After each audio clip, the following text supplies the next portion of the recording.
Hello, my name is Moumita Bhowmik. আজকের ভিডিওতে আমি আলোচনা করব যে আমরা সিওপিডিতে লো ফ্লো অক্সিজেন দেই, এই কথাটা আমরা সবসময় শুনে থাকি। এটার রিজনিংটা নিয়ে আলোচনা করব। আমরা যখন থার্ড ইয়ারে থেকে ওয়ার্ড শুরু করি তখন শুনি যে সিওপিডির পেশেন্ট আসছে, তো ওনাকে কি হবে, লো ফ্লোর অক্সিজেন দিতে। আমরা তখন একটা কোশ্চেন আসে মাথায় যে সিওপিডির পেশেন্টরা তো শ্বাস প্রশ্বাস নিয়ে সমস্যা হচ্ছে, যার কারণে তার কি অক্সিজেন লেভেল কম থাকার কথা।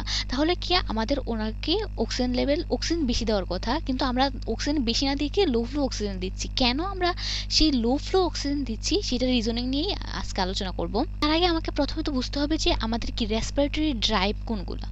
রেসপিরেটরি ড্রাইভ মানে হলো কোন জিনিসটা আমাদের শরীরে হলে ওইটা স্টিমুলেট করে আমাদের ব্রেনকে, আমাদের যে ব্রেনে পোস্টিরিয়র মেডুলা অবলাঙ্গাটা মানে কি ওইটা হলো রেসপিরেটরি সেন্টার, ওইটা স্টিমুলেট হবে আর আমাদের রেসপিরেশন কার্যকর হবে। এই রেসপিরেটরি সেন্টারকে, যেটা পোস্টিরিয়র মেডুলা অবলাঙ্গাটাতে রয়েছে, ওইটাকে স্টিমুলেট করার জন্য আমাদের তিনটা ফ্যাক্টর কাজ করে। একটা হলো হাইপারকেপনিয়া। হাইপারকেপনিয়া মানে কি? হাইপারকেপনিয়া হলো কার্বন ডাইঅক্সাইড বেশি। যখন বডিতে কার্বন ডাইঅক্সাইড বেশি হবে তখন এটা স্টিমুলেট করবে রেসপিরেটরি সেন্টারকে, রেসপিরেশন ঠিক হয়ে যাবে তখন। আর হাইপোক্সিয়া হলো যখন অক্সিজেন লেভেল কম হবে বডিতে, তখন এটা স্টিমুলেট করবে রেসপিরেটরি সেন্টারকে। আরেকটা হলো এসিডোসিস, মানে এসিডিক কন্ডিশন। এই তিনটা জিনিস মানে হাইপারকেপনিয়া, হাইপোক্সিয়া আর হলো এসিডোসিস, এই কন্ডিশনগুলো কি করবে, আমার স্টিমুলেট করবে রেসপিরেটরি সেন্টারকে, যার কারণে আমাদেরকে রেসপিরেশন প্রসিডিউরটা কন্টিনিউ হবে। তাইলে এই তিনটাকে আমরা বলি রেসপিরেটরি ড্রাইভ। ওকে, এখন আমরা আসি সিওপিডি। সিওপিডি হলো একটা টাইপ 2 রেসপিরেটরি ফেলোর। আমরা তাহলে কি টাইপ 2 রেসপিরেটরি ফেলোর যেহেতু কথাটা আসলো, এখন আমার বুঝতে হবে যে টাইপ 1 অ্যান্ড টাইপ 2 রেসপিরেটরি ফেলোর এটা আমরা কিভাবে বুঝবো। টাইপ 1 অ্যান্ড টাইপ 2 রেসপিরেটরি ফেলোর যখন বডিতে হাইপোক্সিয়া হবে আর হলো কি কার্বন ডাইঅক্সাইড লো থাকতে পারে অথবা নর্মাল থাকবে, তখন হলো আমরা বলবো টাইপ 1 রেসপিরেটরি ফেলোর। আর টাইপ 2 রেসপিরেটরি ফেলোর তখনই বলবো যখন আমাদের বডিতে হাইপোক্সিয়া মানে অক্সিজেন কম কিন্তু কার্বন ডাইঅক্সাইডের পরিমাণ বেশি, তখন হলো হাইপারকেপনিয়া। যখন অক্সিজেন কম, হাইপোক্সিয়া এন্ড হাইপারকেপনিয়া থাকবে, তখন হলো টাইপ 2 রেসপিরেটরি ফেলোর।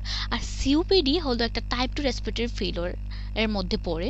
টাইপ 2 রেসপিরেটরি ফেলোরের ক্ষেত্রে আমাদের রেসপিরেটরি ড্রাইভ হিসেবে দুইটা জিনিস কাজ করে, একটা হলো হাইপোক্সিয়া আর একটা হলো হাইপারকেপনিয়া।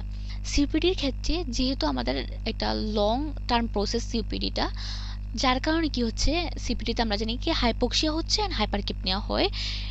এখানে আমাদের কি দুইটাই মূলত কি হাইপারকেপনিয়া আর হাইপোক্সিয়া, এই দুইটাই কি রেসপিরেটরি ড্রাইভ হিসেবে কাজ করার কথা, কিন্তু হাইপারকেপনিয়াটা রেসপিরেটরি ড্রাইভ হিসেবে সিওপিডির ক্ষেত্রে কাজ করে না। কারণ হলো সিওপিডির ক্ষেত্রে লং টার্ম ধরে আমাদের কি, যেহেতু লং টার্ম ধরে রেসপিরেশনের প্রবলেম হচ্ছে, বডিতে কি হাইপারকেপনিয়া ডেভেলপ করছে।